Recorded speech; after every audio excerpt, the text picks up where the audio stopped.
Hey, it's Mark Lanier with your video thought for the day. All right, we're starting a brand new week. Now, toward the end of the week, Hanukkah kicks in. I think it kicks in Thursday at sundown, which means it kicks in earlier if you live in New York than if you live in California. But be that as it may, at least until we get to Hanukkah, I want to talk about something this week that's got me thinking, and it's this: mountains in the Bible. There are a boatload of Bible passages that talk about mountains and high places and hills. I mean, it's on a mountain that Moses first encounters the burning bush. It's on a mountain that Moses goes up and gets the Ten Commandments.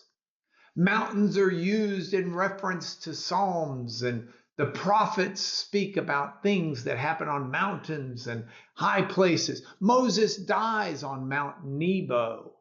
There are so many things about mountains in the Bible that I want us to talk about them. When I was in high school, there were two mountain experiences that I remember.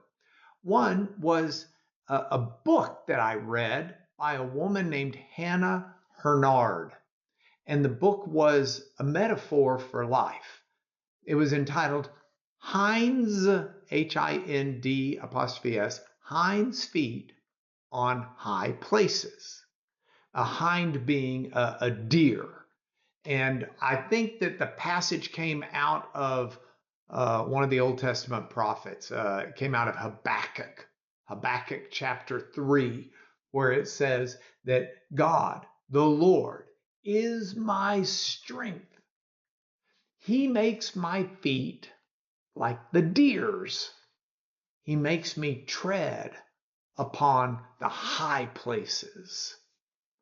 That's an incredible passage if you think about it in a beautiful way.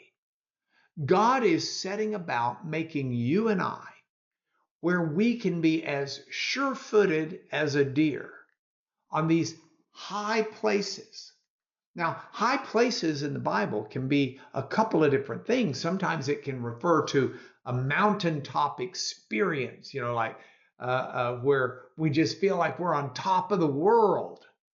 And God can put us there as we follow him, learn from him, and become the kind of people he wants us to be. Of course, too oftentimes, none of us are willing to do the learning we need to do to get up to that elevation. We need to think of it like training.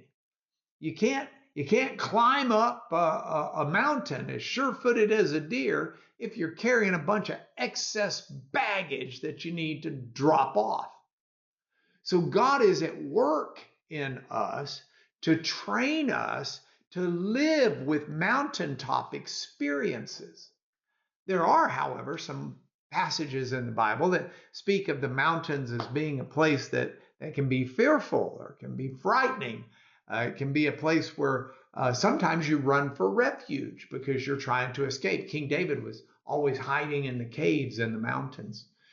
And so, regardless of how you look at it as a place of safety or as a place of incredible experience, you still come back to the same biblical concept, which is when we find God to be our strength, when we look to him and rely upon him and let him mold us and shape us, he will still make our feet like the feet of a deer that can ascend sure-footedly any height of any mountain and just leap and dance all day long.